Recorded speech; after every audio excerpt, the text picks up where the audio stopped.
Hey folks, it's Julien of the Lafayette Trail. I hope you're doing well. Today I'm following Lafayette's footsteps to Norfolk, Virginia. You can talk about many things really when Lafayette was here. He visited several times, went to different buildings. All of this is very well documented. What I've chosen to do today is to focus on one moment in particular, which is his first arrival to Norfolk on Friday, October the 22nd, 1824 at 5 p.m. Lafayette had gotten on a steamboat, the Petersburg, in Jamestown, Virginia, navigated down the James River and via the Elizabeth River came here to Norfolk, where he landed at the county wharf. I want to talk to you about this arrival because to me this is a moment that there's particular significance back then and now. That's why we made it the exclusive subject of our Lafayette Trail marker here in Norfolk. So that's really the story I want to tell you about today. So let us waste no time. Let us hit the trail. Let's follow the Frenchmen. One of the main things that I have in mind when I start working on the marker application is, are there data to support the claim that Lafayette visited a given community? So now that we are here in Norfolk, I'm going to go look for some archival repository that would have some information about Lafayette's whereabouts. This is a good place to start with because we're going to be able to find exactly where he went, where he arrived, who he was with, the itinerary. All this information is going to be available to us. So let's just go take a look at the library, see what they have in there.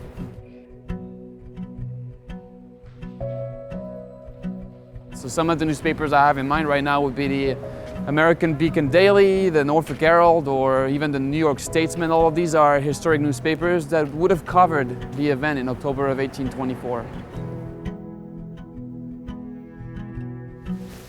So this is the Surgeon Memorial Collection. So we're going to look for some newspapers that actually covered the Norfolk visit of Lafayette in October of 1824.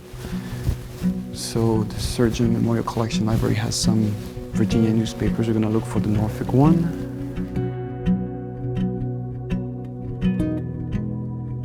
(1815, 1855). That's called American Beacon Daily and Norfolk Herald.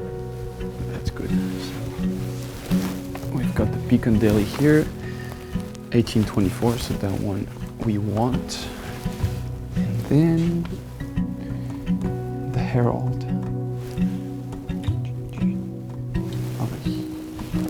Here it is, I think, 1824 to 1825. So yeah, so we should go take a look at these two microfilms and see what they have in store for us. So it should tell us a little more about what Lafayette did on October the 22nd, 1824, when he arrived.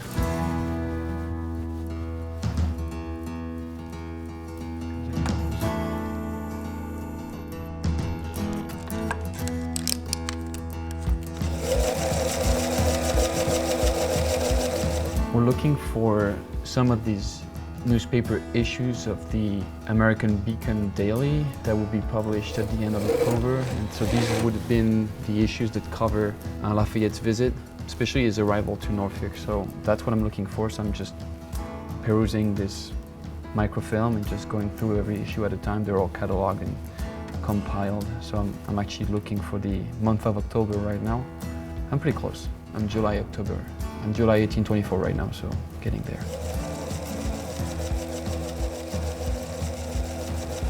September.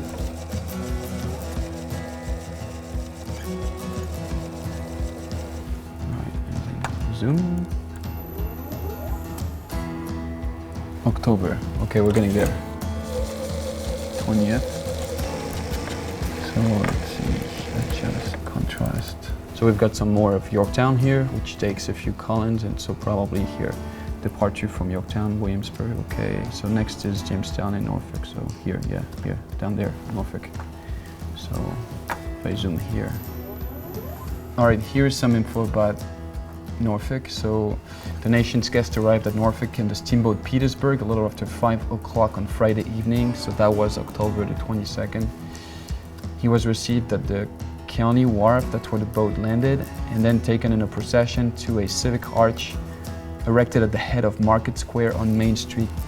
So So if we look at a map, an early map of Norfolk, probably would tell us what that intersection was, and we can maybe overlay to see today the site that would match the description on the paper. So let's go see if we can find the map to get that information.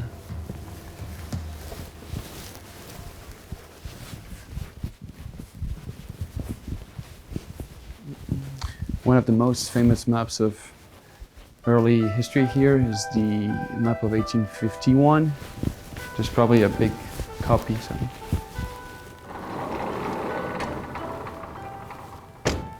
1851. That's great, actually. I'm gonna go with this one.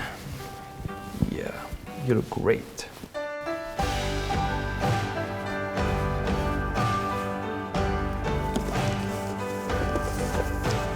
So this map is actually the closest we were able to find of 1824.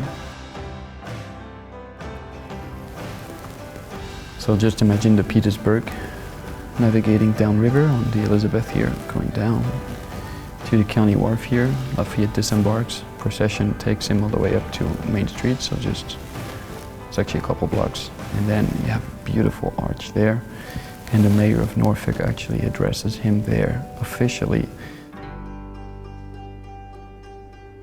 So that's not too far from here. We can probably walk there to check out what's going on here today. And in fact, why don't we do that? That's just super close, so let's go, come with me, let's go take a look.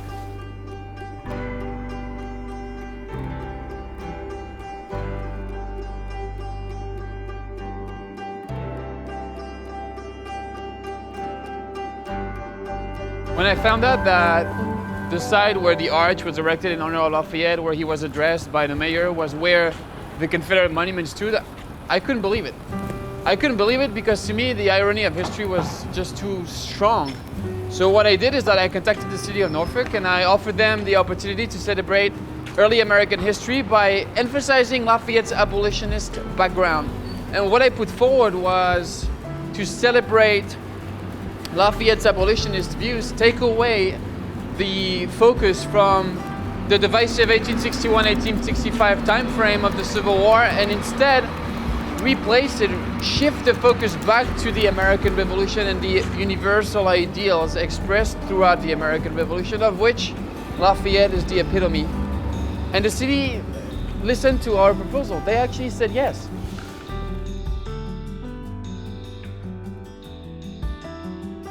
All right, we got the marker. We did it. You may be able to get some good stuff here anyway, because that's the kind of emotion you get when you get all that stuff done and it works, you know?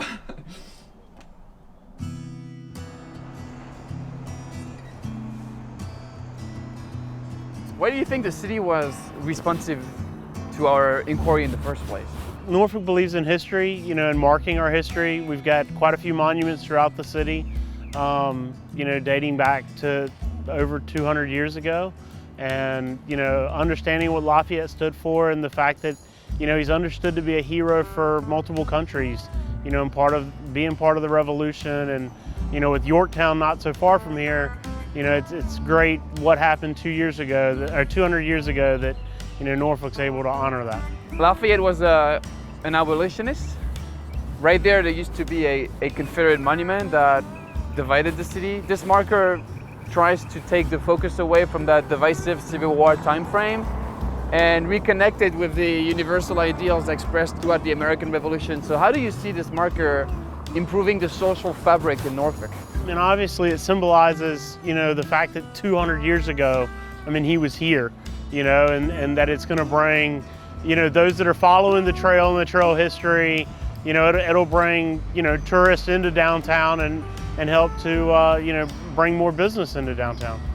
It was a monumental moment for our city to recognize Lafayette for his contributions to not only Norfolk and Portsmouth, but also this country, and represent his abolitionist views that I feel like is very important this day and age. Why do you think it matters to celebrate Lafayette's abolitionist background? I think every community has a story to tell, and my family has been here for 4 generations, 5 generations, And we are very proud of our history here, and we are honoring all of those that came before us. So I feel like this area is definitely preserving that and moving forward with that. And I think this marker is a step in the right direction of expressing not only and celebrating our history, but also celebrating where we've come and how far we've come in since then.